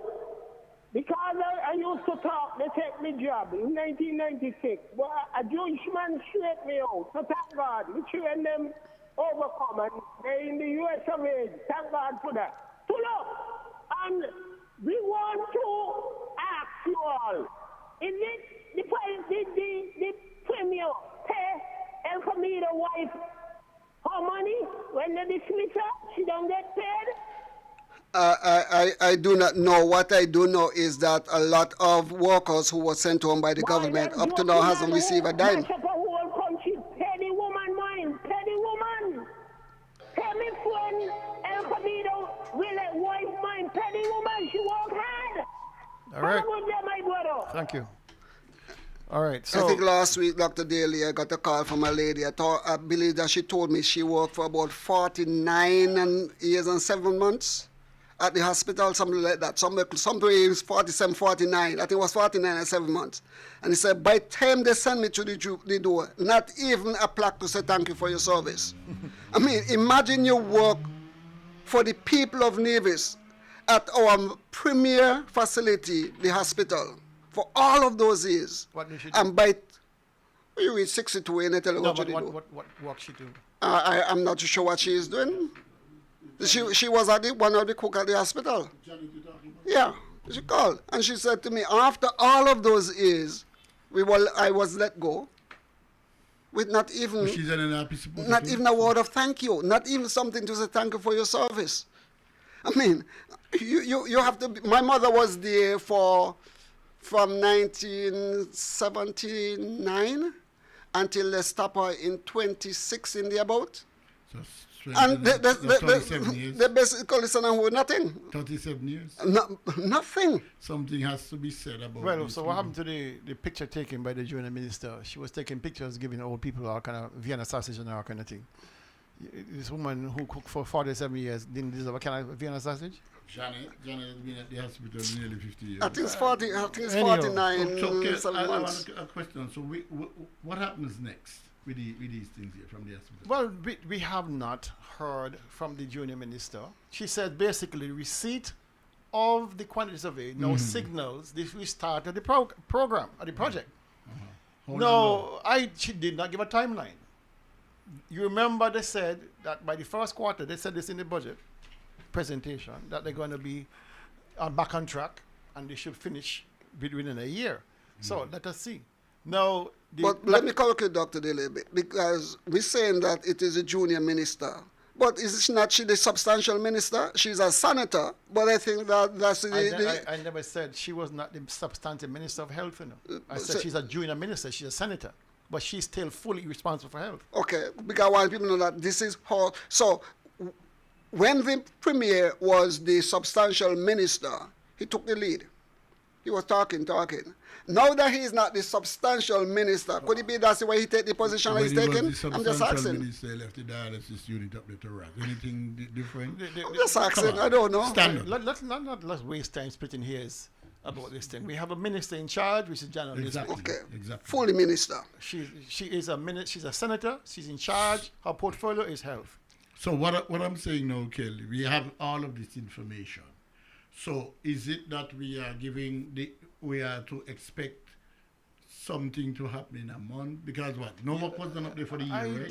You ask me questions that you won't have the answer to. No, it's not you I am asking. I'm asking of the We will see. Government. We will see how soon they can mobilize. The government doesn't have the money, because what I'm hearing from people who well know this work, very senior people, it's going to take at least $50 million to complete this hospital. 50. But we are saying this. But they have allocated 10 million. Not even 10 million, 8 million. So that's 1/5 of the money. They have allocated 8 million for 2024. Well, how you reconcile? Because from what I read, it seems that the minister is saying, having received the report on the quantity surveying, that is considered that the project has already started up again from the time they received it. So right now, in their mind, or at least in the minister's mind, the project is ongoing. The halt has stopped. Those matters, whether it started yet or not. I just want to hold on. It's something I want to ask about last year. Was any work done last year? No. Okay. The significance of this announcement by the junior minister, who is the Minister of Health, that essentially the project has started. It's a bit of a misnomer. It's a bit of a wish. The government allocated $10 million, $8 million in the budget for 2024 for the hospital expansion project. All right? Based on what figures have reached me through a private person, is nowhere near what you need to finish the hospital. That is true. Nowhere near. Because you're basically building from scratch. All you have is the shell. The shell. Everything you have to put in. All right?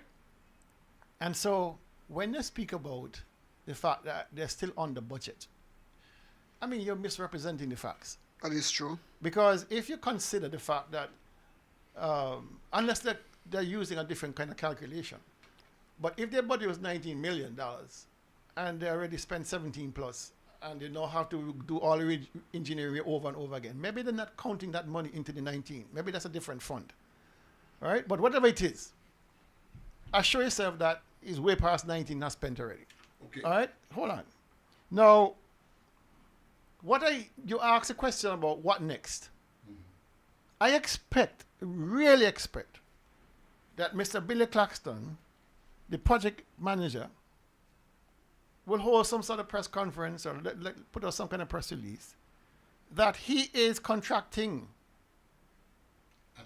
a team Okay. to deal with all these aspects that we just mentioned, the electrical, the mechanical, all that thing. I expect him to come to the public now as a qualified engineer himself. But can he do that without having the consent from the minister Then why take the project on?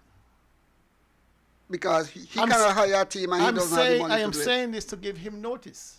Okay. I'm saying this to give him notice that this is what he should do. Do not take this thing on yourself, Billy. I listen. Billy grew up down the road from me. Yeah, I know. He from Market Street, I from Prince William Street. Good boy. I've known him all his life. I know it's for all his brothers and sisters. I know the entire family. I spent a lot of my childhood in their yard. I just want to say if you didn't eat a dumpling out of the pot. I listen. I spent a lot of my time there with Billy and them, so I know them intimately. This is a good friend. So I don't want him get bogged down with this. And it's every indicator is pointing in that direction. But here my question to you, Kel. Let us assume you are Kelvin Daly in charge of a financial institution, a bank, or an investment company, or even a government. I bring this here to you. What would be your response? Me ain't touching that. Unless I can lay out my terms of reference. Mm-hmm. Unless I kind of get you to agree that I need help, I need consultants of qualified status. You have to see the team yourself. I have to see the team and perhaps even pick the team myself. Ah. Otherwise, me ain't touching it. Yeah, you should be picking the team. You're going to pick the team, and you're going to have. When you say pick the team, somebody going to advise you about how the team. Yeah, of course. But you, before you put 10, given the fact, Kel, that how much money we waste? Let us assume it's the $19 million wasted already. You present a project to. You are presented with a project that has already lost $19 million and has gone nowhere. And you are now to take up your money to invest in this facility. What would be your natural response? Would not to touch it with a 40-foot pole, except of course you are given the lead role to get it done. So to me, this project here has to be handed over to a company with the requisite skill, like what you say, or you let Billy identify the people. So it's either you let Billy identify the people, or you look, as you're saying, look for the people, look for the company with the. Well, how can recommend? Yeah. Ask the Taiwanese for help. Ask people. Ask people, man. Don't be spending up the people Nevis money just so. Let's see, hear this.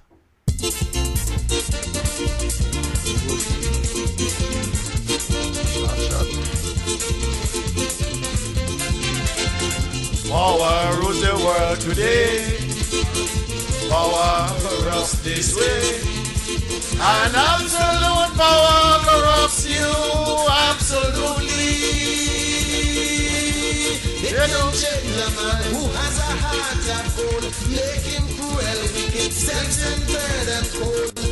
Many men in this land, many organizations fought for freedom and justice throughout the land. When they have power and authority, they don't give a damn about nobody. Prostituting the island to all and sundry, they peddling the people's right, exploiting, oppressing, less freedom, more suffering. I wonder how we survive. They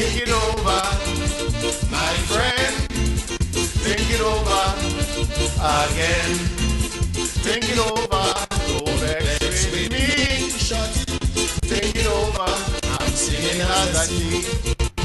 Don't vex with me. I singing as I see. Yeah. I'm telling you. You know what he says? Don't vex with me. You hear the question he asked? I wonder how we survive. I wonder how we survive. I wonder how we survive. No, you know what I have to ask? I wonder how the government survives after making such a mess of this hospital project. Let's listen to this. And don't say, I didn't go to jail, I'm okay. Keep our system clean. Keep our system clean. How must our politics be if we're going to do that? First of all, they have to be honest. The politics have to be honest. The people have to be clean and honest also. If you are not honest, if you are not clean, if you have a black mark, whether people know it or not, please stay out of politics. And so we need honest politicians, and we also need voters who can tell the difference between people who are honest and people who are not.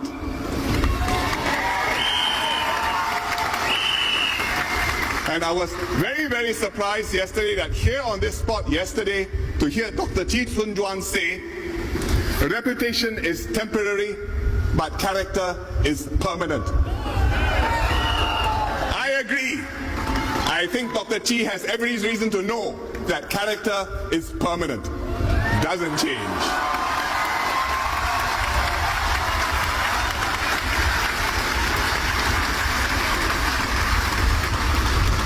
We cannot have corruption in Singapore. We cannot have wrongdoing in the government or in high places in Singapore.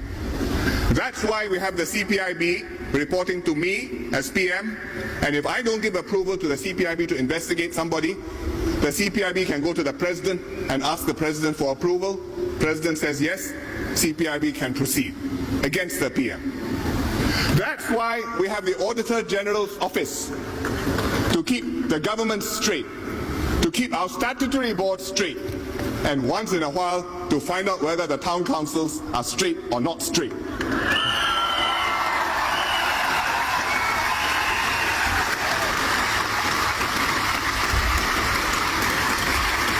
These are the PAP standards, and these also have to be the opposition standards.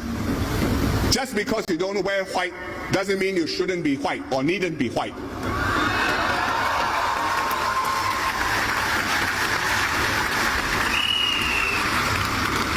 That's what is different about Singapore. I can show it to other people. Can they do it? Not so easy. That's what we must always keep precious in Singapore. So maybe that is why when Mr. Lee Kuan Yew had his 90th birthday, we had a little celebration in Parliament. And he was too weak to make a speech, but he came, he joined us in the members' room. We made a birthday cake, we sang a song, blew the candles, and he made a small speech. He talked about only one thing. He said, remember, keep our system clean.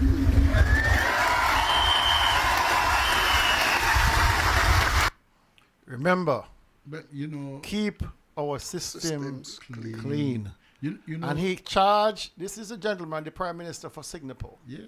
And he said, listen, you may think that, you know, the voice of the Prime Minister is final. It's not. No. The President. The President. We have Governor General, we have Deputy Governor General. Listen, we have enough people we have to enough make it right. to make it right. And you know something, as he says there about run the clean ship. I remember about less than a week after we got elected in 2006, we went to see Mr. Daniel at his home, and he says, look, fellas, he said to all of us, run a clean ship. He said that twice. He said, you know why? He says, look, send people to train because it's important to run a clean ship. He said, when I left government, the CCM government hired an accounting firm to see if they could find, because they ran the campaign that I was corrupt, that it was corruption and thieving and so on. And he said, look, the local the local accountants told them why there's nothing there, but they didn't believe.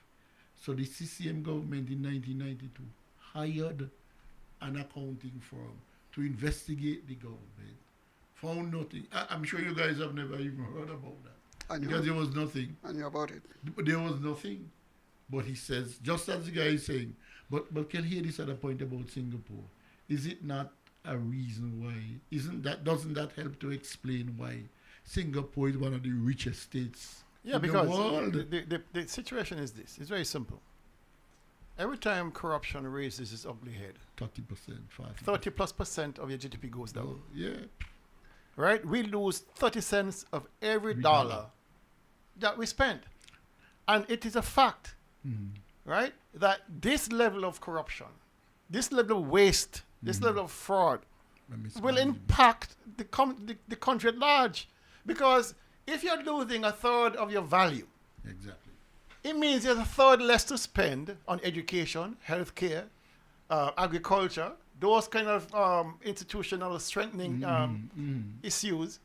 So we lose as a people. But basic services you wouldn't even provide basic services. Kel, I think that is where the public in Nevis must come in now.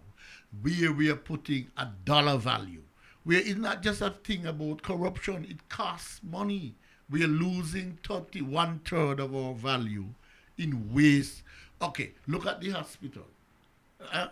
How much we gonna lose $19 million already, and the public must understand that this matter here must be enough to ask the government to go home. Let me tell you something. Let us hope that Jeremiah's prediction doesn't come true.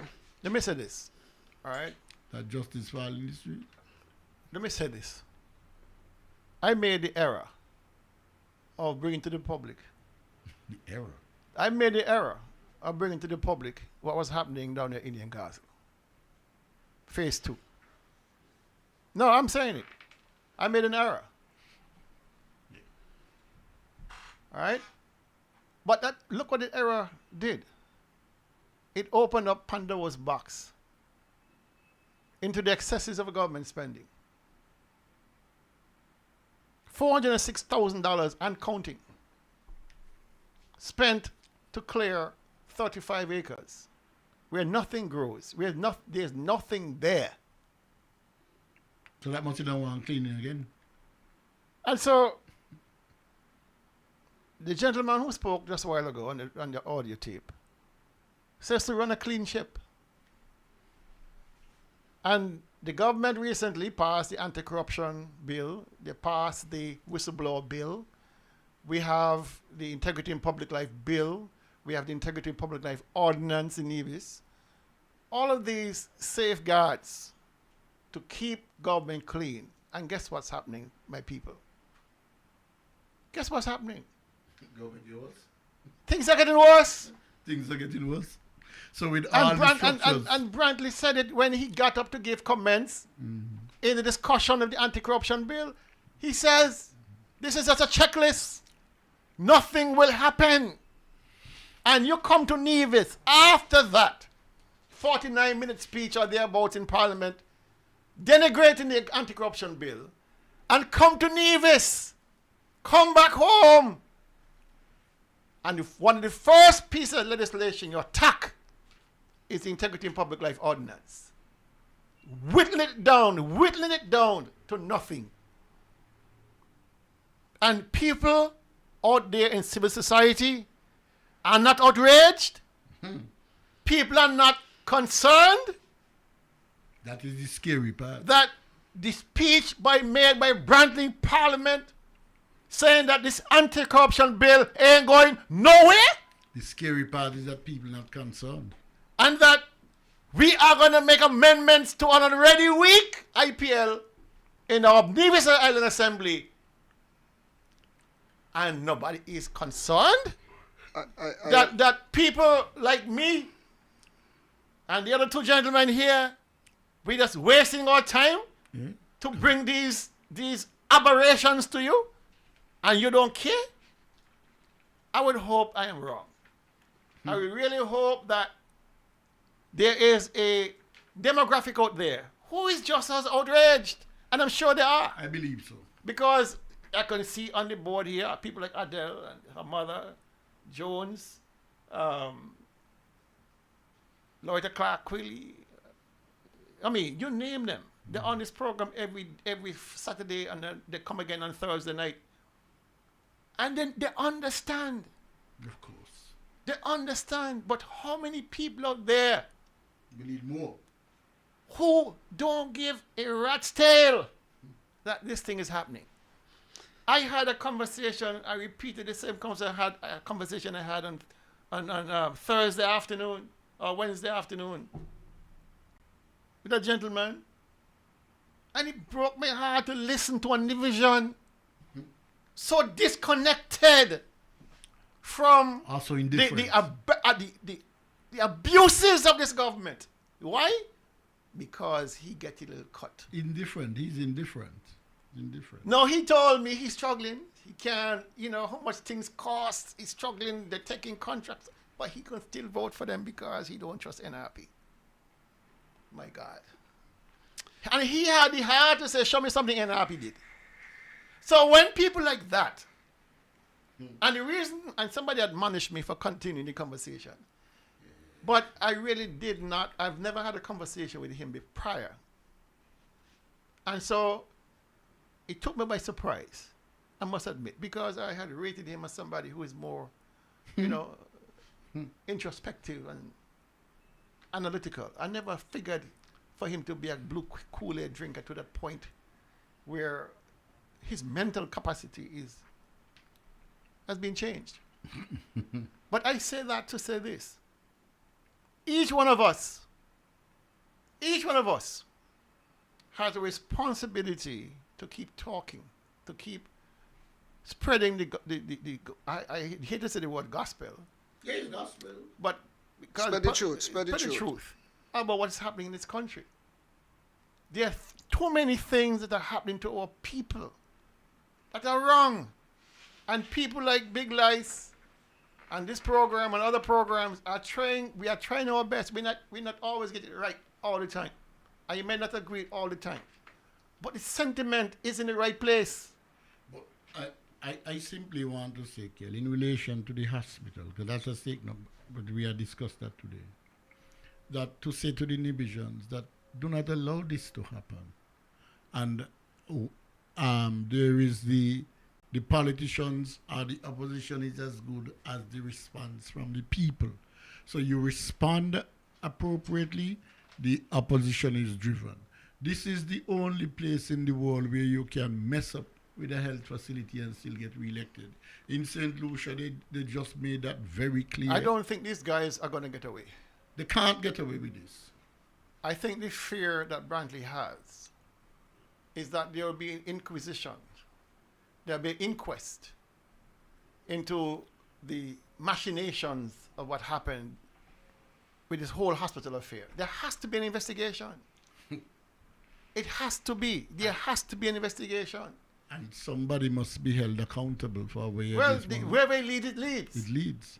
But this thing, this mess cannot go unanswered. We have had too many situations where government changed, they promise investigations and nothing ever done.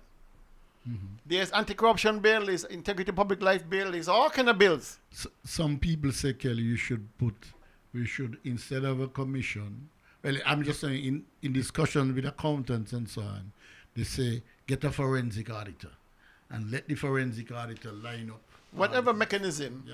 The idea is that it takes, they argue that it takes more, it's easier to do and you find the things more quickly. All I'm going to say. But then that still does not give us the information because we have the Prime Minister who said that they had a forensic audit done to the corruption of the last government and he has it in his hand. Has he ever announced anything out of that to the people? Well, he said he has passed it on to the Attorney General. And to the DPP. It's going to go where? We'll see. Well, we'll see. But the point is, Kel, I'm agreeing with you that either we have a commission of inquiry or whatever it is. This project cannot be allowed to just go like that. Remember, we began the program talking about the government taking up, charging people $300. That's because all that money has been wasted on the hospital. Another ton of money has been wasted on the movie. All of those they need investigating, to see where all this money went. And we have, and that $400 million which came from St. Kitts, that is somebody's responsibility to tell us what happened to that. All right. You Gentlemen, it's now Yes. 3 o'clock. Yes, I have to. We are finished. And I do thank each and every one of you, whether you're on the Twitch, YouTube, whether in the FM dial or on Facebook. I thank you for all of your commentary. I thank you for your attention. Sometimes we get a little long-winded and sometimes we get off a little track, but we're trying to do our best and to keep you informed and enlightened as to what's happening here in the lovely island of Nevis, and sometimes by extension the island of St. Kitts. From us here, have a blessed and safe rest of the weekend, and we'll see you next week Saturday, same time, 1 o'clock until 3 o'clock. God bless. We out.